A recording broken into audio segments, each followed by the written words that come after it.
नमस्कार दोस्तों। आज हम पर्यावरण का वायुमंडल पाठ पर करते हैं।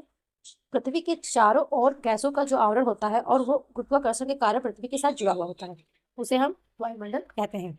यानी वायुमंडल को हम कह सकते हैं जो विभिन्न गैसों का मिश्रण होता है, जो पृथ्वी के चारों ओर होता है, यानी कि और वो कई सौ किलोमीटर की मोटाई तक फैला हुआ है और यह कई संगठन से मिलकर बना हुआ है। जैसे इसमें कई गैसें हैं, जैसे इसमें 99% भाग दो गैसों का इसमें सहयोग है। एक तो नाइट्रोजन हो गई, दूसरी ऑक्सीजन हो गई।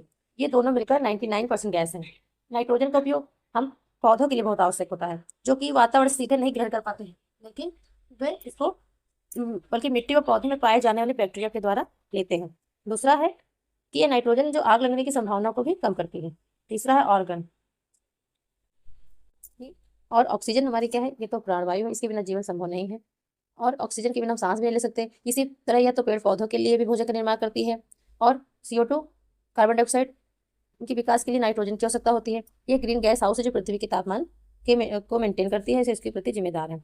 और अन्य नियॉन गैस हो गई, नियॉन हो गई, ओजोन हो गई, हीलियम हो गई, हाइड्रोजन हो गई, ये अन्य गैसें 1% के अंतर्गत आती हैं। ये कुल मिला के हमारी 99% अकेले की हैं।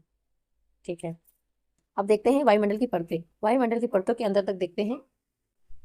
5 परतें बताई गई हैं जो कि तापमान तथा घनत्व के आधार पर बताई गई हैं। कलर चेंज कर लेते हैं। यानी ये पृथ्वी है। पृथ्वी के चारों ओर क्या हमने बताया? क्या बताया हमने कि गैसों का क्या है?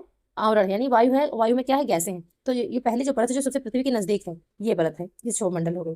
दूसरी कौन सी हो गई? ये दूसरी ये हो गई, दूसरी ये वाली हो गई समताप मंडल। तीसरी कौन सी हो गई? ये मध्यमंडल हो गई। चौथी कौन सी हो गई? चौथी हमारी आयन मंडल हो गई। और पांचवी हमारी कौन सी हो गई? बहिर्मंडल हो गई।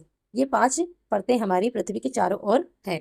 अगर इसमें देखें अगर कि क्षोभ मंडल क्या है? क्षोभ मंडल हमारे वायुमंडल का सबसे घना भाग है। इसमें मौसम संबंधी सभी घटनाएं होती हैं।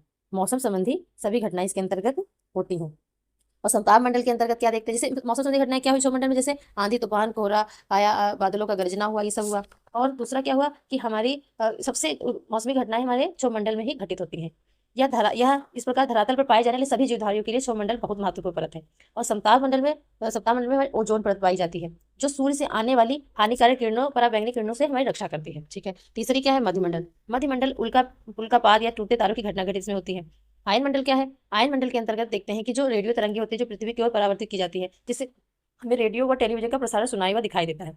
और बाह्यमंडल, बहिर्मंडल क्या है? बहिर्मंडल के अंदर वायुमंडल की सबसे यह बाहरी परत मानी जाती है, और है मतलब जिससे हाइड्रोजन और हीलियम गैसें जिसमें पाई जाती हैं। धन्यवाद।